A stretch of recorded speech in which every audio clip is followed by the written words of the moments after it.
From Advanced Local and Meadowlark Media, I'm Sarah Gannam. This is the Mayor of Maple Avenue. Chapter 8.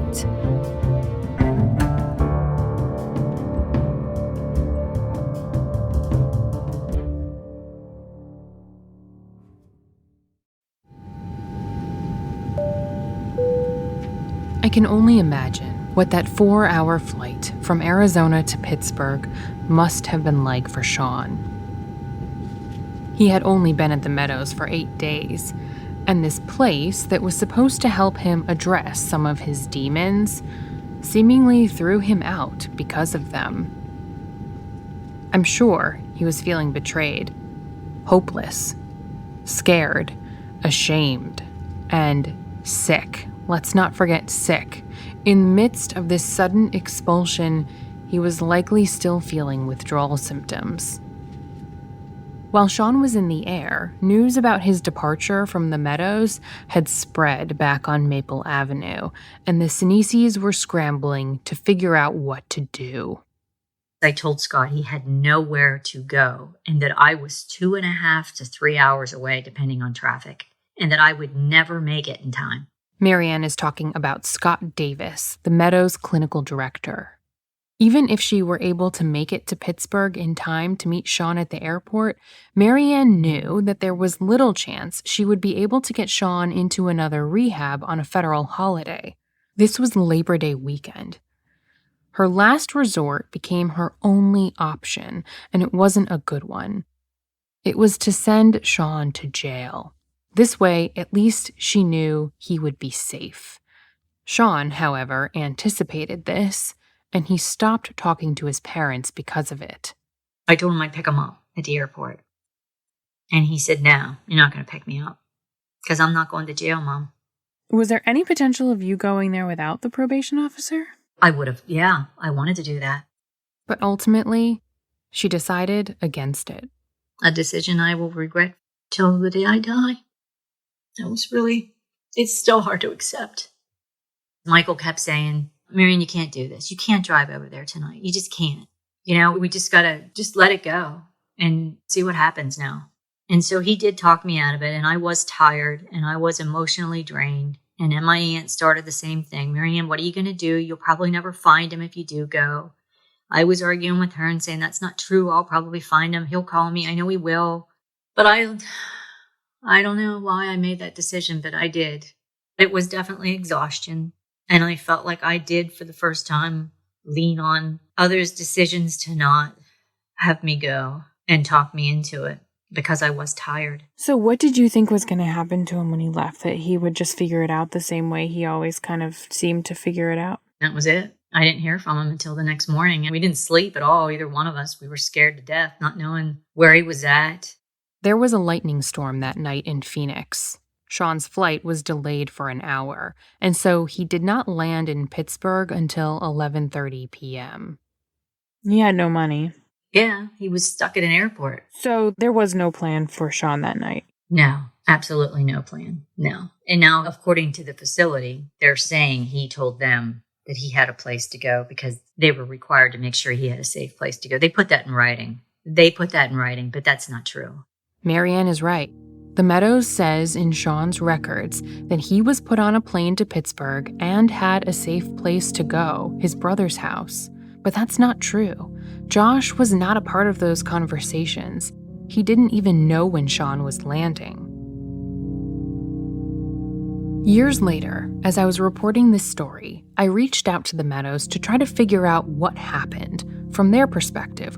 Why was Sean so abruptly discharged? And why was it so rushed on a holiday with no safe place to go? In an initial statement to me, in response to my questions, the Meadows blamed Sean's uncoordinated departure on a psychologist, saying that this psychologist called twice to assure them that Sean had a safe place to stay. But when I called that psychologist and asked her, she categorically denied it, saying, quote, "That's totally fabricated." To prove it, she said she wasn't even involved in Sean's case at the time. So I went back to the Meadows, and they acknowledged that blaming the psychologist was an error, admitting to me that records and recollections were inaccurate. The psychologist later told me she was floored that the Meadows' record-keeping was so sloppy and that they had so quickly and so publicly tried to shift blame when they weren't actually sure of what really happened. But that was only the beginning, because the problems run much deeper. Questions about the reason that Sean was kicked out in the first place were also met with inconsistent answers. In fact, they gave me two. First, they said that there were reports that Sean did in fact have sex with a woman who, they say, was also kicked out the same day. I pointed out to them that this is never mentioned at all in any of the paperwork documenting Sean's stay. It begs the question, why? Why, if you have proof of such a serious allegation, why wouldn't you document it, especially if you're going to kick someone out? And the response was wishy-washy.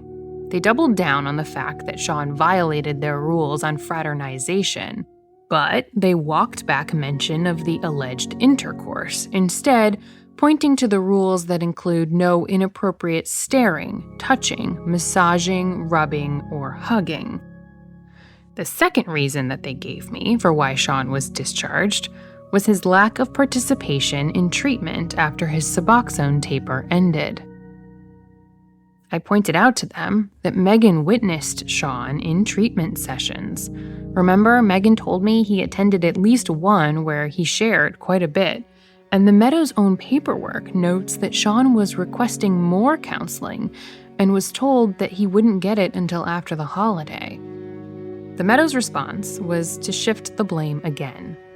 This time, their culprit was Dr. Richard Dangle and the Presidium.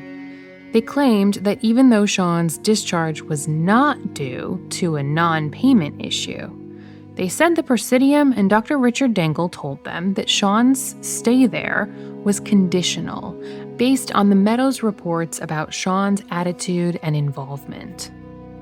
What's more is that the Meadows says it was Dr. Dangle who made the decision not to allow Sean to get that longer Suboxone taper in South Carolina, even though Scott Davis told Marianne that the longer taper was a life-or-death necessity. This does seem to align with the stories I heard when speaking with people about Sean's time at the Meadows. It was apparent that something happened during his first few days that made the Meadows staff not like him very much. Megan noticed this, Sean complained about it. Marianne says that she too noticed an abrupt shift in how they talked to her about her son's treatment. For some reason, something happened that they changed their mind about him. I don't know if it was something Dr. Dangle said to them. To be clear, this is an allegation that the Presidium flat out denies. The Presidium, the organization that Dangle founded, declined to talk specifically about Sean's story. But they said that they don't and have never made any decisions about care. They are simply a third party. In this case, they're contracted with Penn State. They work with institutions to make sure that victims can receive care that they otherwise might not get. Penn State declined to answer specific questions for this podcast, but told me that individuals supported by the Presidium are anonymous to Penn State, and the university does not get involved in decisions about their care. So basically, everyone is finger-pointing. Penn State says it was the Presidium says it was the Meadows says it was the Presidium. I went back to the Presidium twice about this, and twice they insisted that the Meadows was not truthful about Dr. Dangle's involvement. Unfortunately, we can't ask him about it. Richard Dangle died of Lewy body dementia in March of 2021. But even the circumstances surrounding his death add another layer of complexity to Sean's story. Lewy body dementia is the same disease that Robin Williams suffered from. Its symptoms include fluctuating cognition, changes in reasoning and thinking. Medical experts told me it can sometimes be misdiagnosed or diagnosed late, but the onset period is 3.5 to 5 years. meaning it's nearly impossible that Dr. Dengel would not have already been suffering from the effects to his executive level functions when this incident occurred. When I told Marianne what the Meadows said, her response was, well, outrage, and that's to be expected. She wondered if he was suffering from the disease when she suspects that he made the decision not to allow Sean to go to the sister facility in South Carolina. We have no proof of that, and we don't know exactly when he was diagnosed. It's still unclear what impact all of this had on his decision-making. What is more clear is this. Things at the Meadows took a sour turn for Sean as soon as someone, maybe Dengel at the Presidium, maybe not, put a stop to this longer-term detox that the Meadows was recommending. Sean got dope sick fast. It caused him to miss some, although not all, of his group sessions. And then these encounters with women, which could be minor if you go by the Meadows records, or maybe more significant if you go by their statement to me. But either way, basically, these encounters are the final straw. It mind boggles me that this is a facility that claims to be top in the country. It was a human life. They knew very well the threat of putting him out there on the streets, nowhere to go, and they just didn't care. It's just pathetic. So I can imagine the thoughts going through his head on that airplane, going back to Pittsburgh. I really can. So I can't say they're top in the country. I can't even say I'd want to send a dog there. I just don't understand it. This was a human being. After 3 years of wondering exactly what happened, the finger-pointing and the factually flimsy answers provided by the Meadows basically solidify Marianne's suspicion that their reasons for kicking Sean out were not solid. And the way that the Meadows handled my questions about all of this, well, that's even more revealing. Because in all, there were at least 4 factual errors in the Meadows' responses to me. 4 errors that were pretty easy for me to fact-check and quickly debunk. The last of them was totally unnecessary. It was a claim that Penn State had paid for 8 prior rehab treatments for Sean. Not only is that not true, but the family sees it as a statement that was made for no other reason than to smear Sean's character. And all of that really calls into question their credibility on any of this. Nearly 4 years after the fact, I find it strange that they are alleging things about Sean's discharge and his behavior that are simply not in their records that were obtained by the family just days after Sean left the facility. And all of this is telling when you already know the end of the story.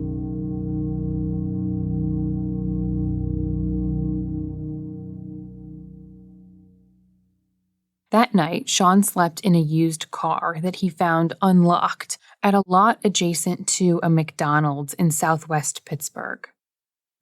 The next morning, Marianne reached out to her son by asking a friend to send him a message through Facebook. The message was simple: "Please call your mom." He did. Around 7 a.m., her phone rang. I said, "Where are you?" And he just said something like, "Oh, now you care." And I said, "No, you know that's not true. I've always and will always. I offered to come get you, and you wouldn't let me. But I will drop everything I'm doing and not go to work, and I will be there. You just say the word to tell me where to come get you." And he just said again, "You're not coming." He said, "Because I'm not going to jail. I told you I'm not going to jail, Mom."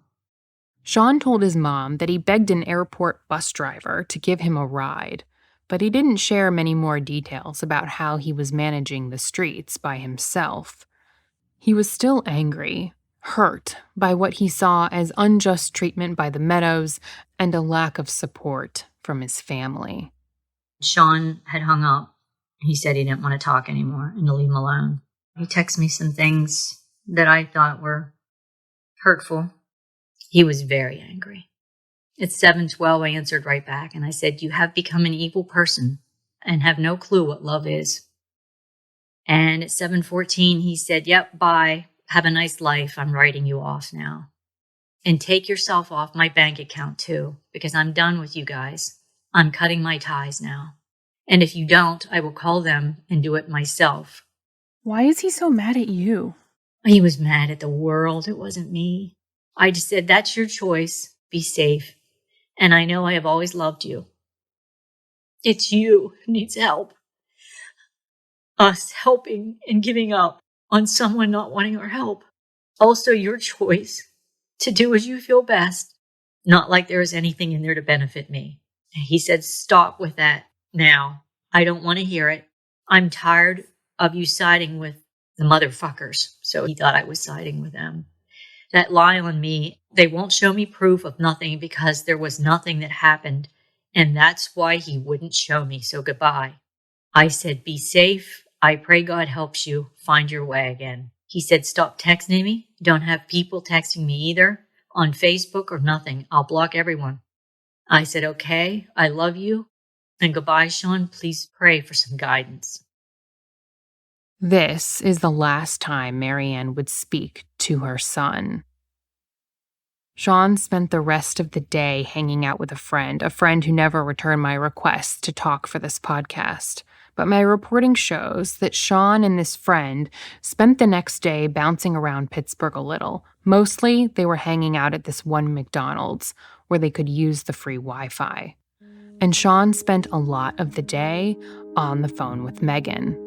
We talked on the phone for long periods of time, and I remember laughing a lot with him. I know that he was definitely worried about his next step, but he was definitely trying to get into another place. I don't know how active he was working on that, to be honest, but I do know that he wanted to be better. He did not want to keep using drugs and be on the street and all this, but I think he was afraid that if he talked to his mom that she was going to take him to jail. I know he was afraid. He was afraid that if he talked to his mom or his family that they were going to kind of trick him and put him back in jail before they could find another place to take him to get help. And he did not want to go back to jail.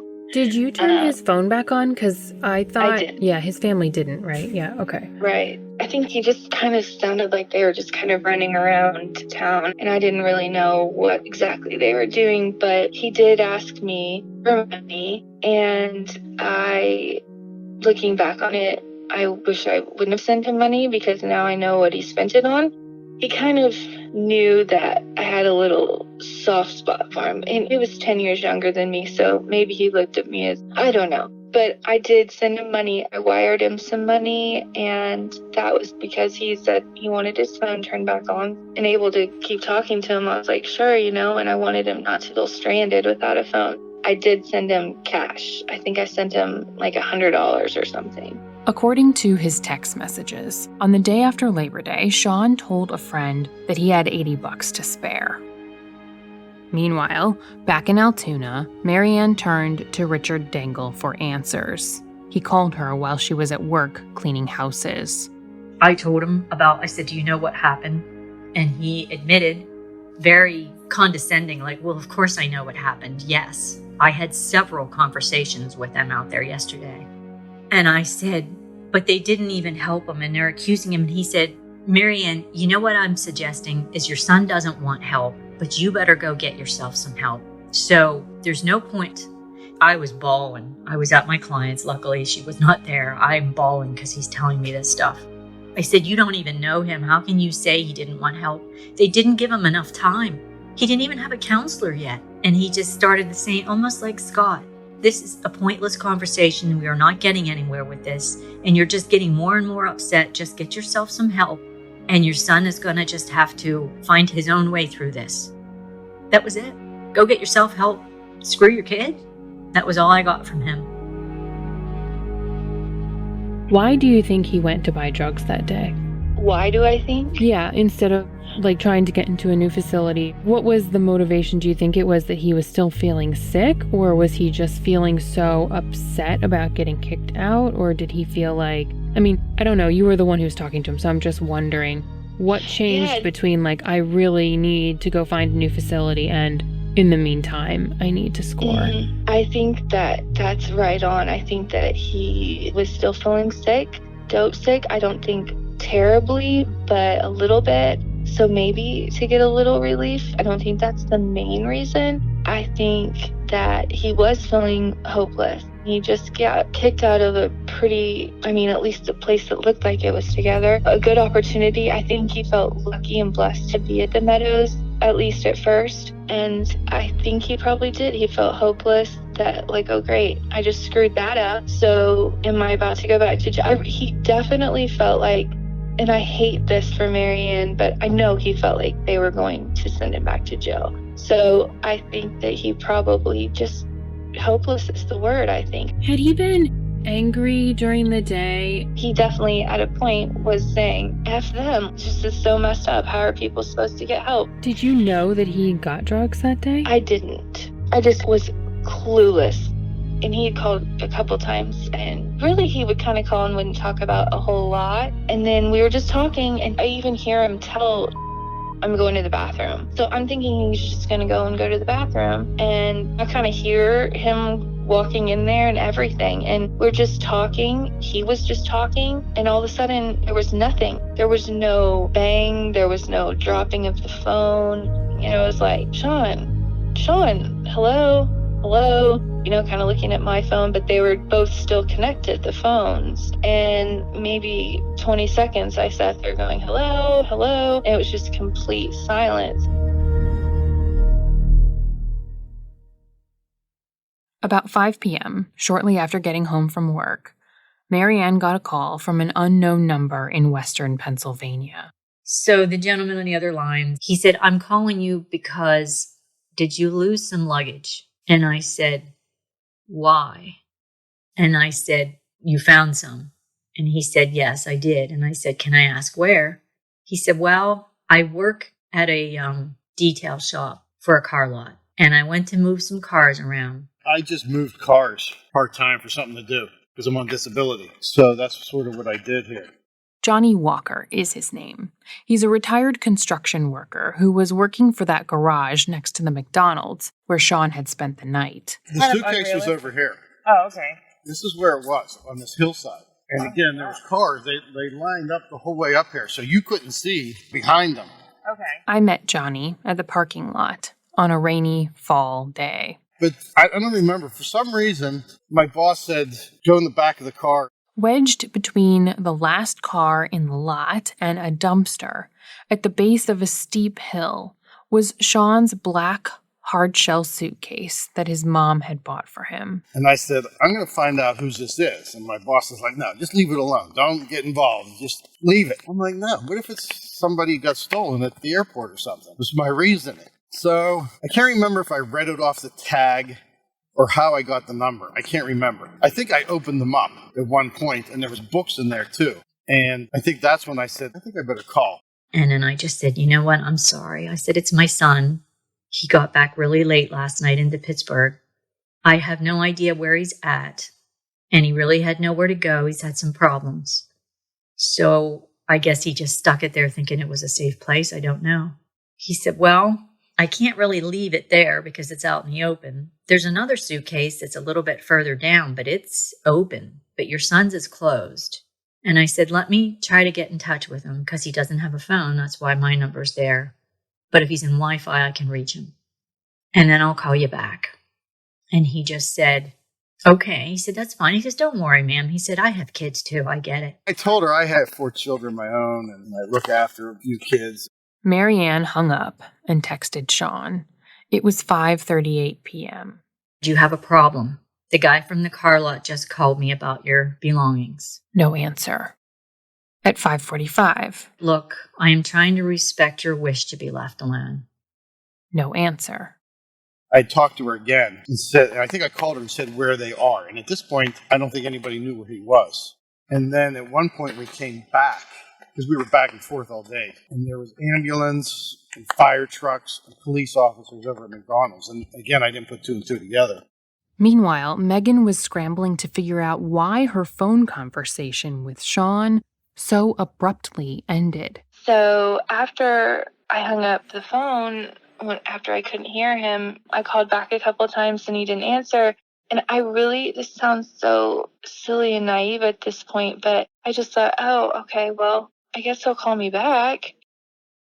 I'd say it had been maybe 2 hours, not even. I called again and answered his phone.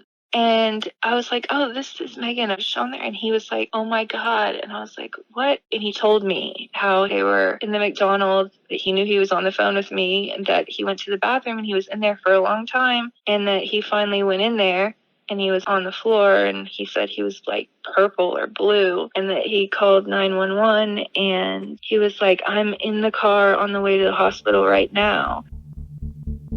I had gone to the mailbox and the dress that my friend had sent me to wear for Josh's wedding was there. So I took it and went in, and I was in Sean's old bedroom, and I was in there opening it and trying it on. Josh called me and said, Mom, somebody instant messaged me. Some random person on Facebook I'd never even met or heard of started messaging me, are you Sean's brother? And I'm like, yeah, why? Like, what's going on?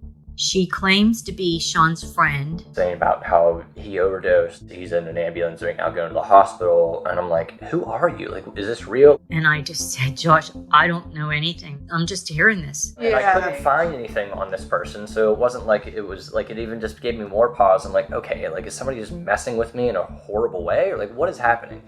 So, I mean, you didn't want to go. I called UPMC Mercy. That's the hospital, the University of Pittsburgh Medical Center, or UPMC. And I said that I was told that my son was on the way there, gave his name, and I needed some information, and that they said they had nobody there by that name. So in the meantime, Josh calls me back. And I said, Josh, they didn't have anybody there. He goes, yeah, I called too, Mom. He said, but I'm going to tell you, this person said he's there. She's a patient there, or she's doing therapy there or something. I don't know. She puts half sentences and can't spell words, so I can't make sense of it. But she said she's there.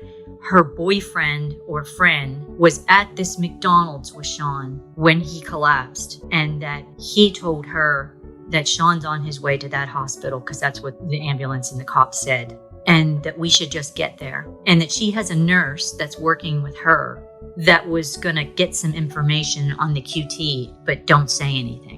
Too, I was like, I don't know why this person would know more than anybody else right now if anything's happening. Yeah. Anyways, why does nobody know? And this random person who was apparently a patient at the hospital too, and I'm like, okay. We worked all day, we were exhausted, and I was like, Josh, I said, why don't we just drive down? Like, I'll drive, we'll get down there, we'll figure out what's going to happen. I said, worst comes to worst, we drive down there and we waste the trip, whatever. Because the girl was like, no, you need to come, and Josh was like, I don't know who this person is. So I started packing a backpack.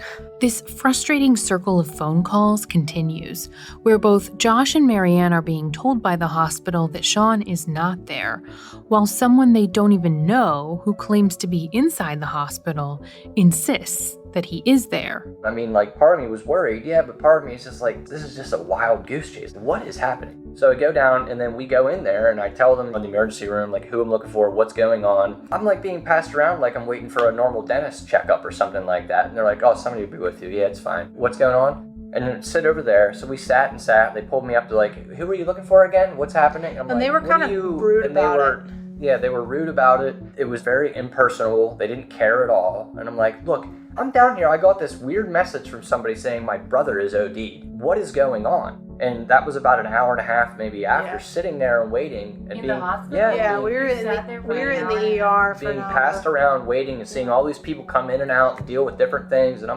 got up and I'm like, what is going on? And then somebody came out and called our names and like, can you come back? And I'm like, why? What is happening? We went back, and this woman, I forget her name, she took us into this room, shut the door, like a little office room, like a little checkup area, and was like, so it is Sean. We did everything we could. He OD'd in the ambulance. And I said, well, where is he? Can I see him? And they said, no, the morgue already took him. And then he called. And just as he called, the doorbell rang. And the dog, of course, went ballistic when the doorbell rang. Even if she was old, she thought she was a pit bull. And she went towards the steps to chase down after Michael because he was going to the door. And Josh said, Mom, he's gone. I didn't know what he meant at first. He said he's gone, and he started crying, and then I knew what he meant. I'll never forget when Josh called back. And I just started screaming. I just kept saying no, and one police officer was in the house in front of me. I sat on the steps. The steps in front of their lime green front door. I just collapsed on the step, screaming. And he just stood there and looked at me. I'll never forget the scream. Marianne screamed, and at the same time, she was on the steps, hysterical, and at the exact same time, the cops were knocking on the door, And I was screaming at the top of my lungs. I was crawling up steps myself, but I didn't even, at that point, I didn't even know. It was like the tears didn't even come from me. I think I must have just been in shock, because it was like, I had no reaction, kinda. I was just in shock, like, no, that this isn't happening. It's not true.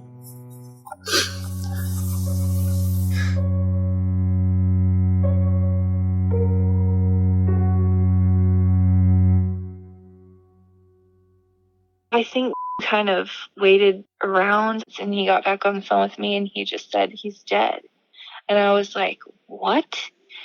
And he said he had gone into the bathroom and he had drugs that day. They both had them, I guess. He said, yeah, he went in and shut up. And I was like, are you kidding? And he said that the hospital or the police, I think the police, had just called his phone or something and told him that he was dead. And I ran to my cell phone. I don't even know why I did this. And I called Scott. And he didn't answer. I don't know exactly what I said. But I said, you killed my son. This is on you. And if it's the last thing I do, I will make sure that you pay for that. Sean died on Tuesday, September 4th, 2018. But because the hospital never let Josh see him, for the next 3 days, a seed of doubt began to grow. Was it really him? We were And kind I of said, confused. what are you talking about? And we still, at this point, other than that lady coming in and telling us, we had never had a doctor. We never had a doctor. Nobody told us what really happened. No. Nobody from the family had identified him. So, of course, well, wait a minute. What if it wasn't him? What if somebody stole his wallet? What if he threw it? What if he ran? All these questions of what if. My mom was like, somebody has to see him. She's trying to talk reason to me. She's like, someone needs to go. Because Sean had tattoos. Can they send a picture of the tattoos or whatever?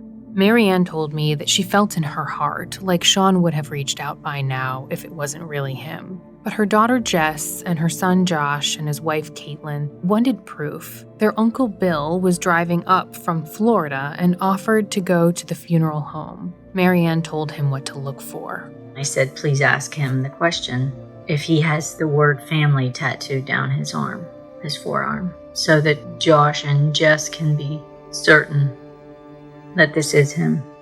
It was him. 3 days after he dies. 3 days. And the hospital really messed up because that's how I found out, and now that's going to be forever with me.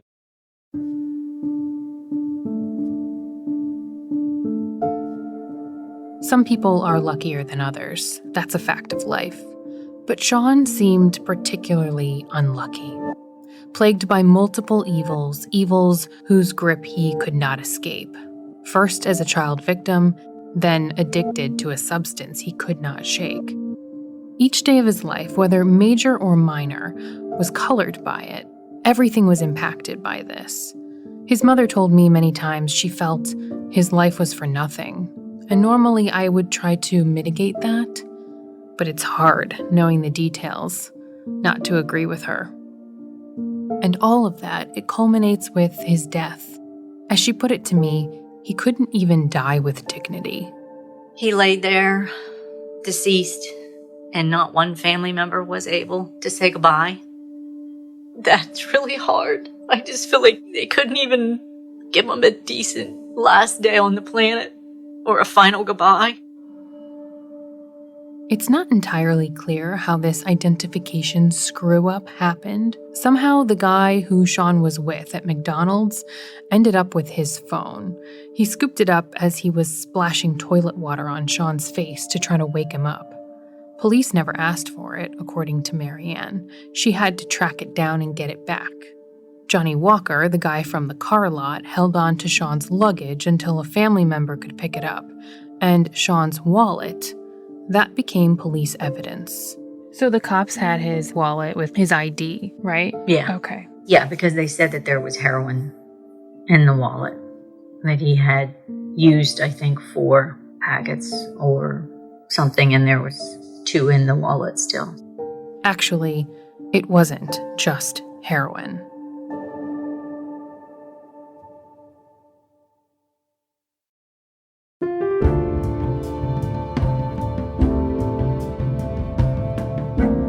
The Mayor of Maple Avenue is written and produced by me, Sarah Gannam, in partnership with Penn Live and Meadowlark Media. Additional writing was done by Carl Scott at Meadowlark Media. We could not have done this project without funding from the Fund for Investigative Journalism and the Pulitzer Center. Our associate producers are Tori Whitten, Sarah Ruberg, and Ethan Schreier. Additional reporting was done by Charlie Thompson, Aaron Kasinitz, and Andrea Keckley. The executive producers are Kate Barron, Burke Noel, and Teresa Bonner for Penn Live, and Carl Scott for Meadowlark Media. The Mayor of Maple Avenue was edited by James Sullivan and Gabriel Rojas at WUFT in Gainesville, Florida, by Jake Gloth at Cedar Production, Martin Boutros at Penn Studios, and Stephen Smith at Meadowlark Media. The sound design was done by Jesse Pearlstein. Our theme music was composed by Pete Redman, with an original score composed by Jesse Pearlstein. Our mixing and mastering engineer was Robin Wise. Our team also includes production assistants Megan Lavey-Heaton, Joe Hermit, Sarah Tantawi, photographer Sean Simmers, and consultants John Hammondtree and Neville Elder.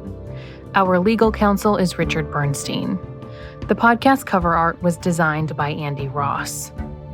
To see extras like slideshows, interactive spaces, and written transcripts, visit our website at www.themayorofmapleavenue.com.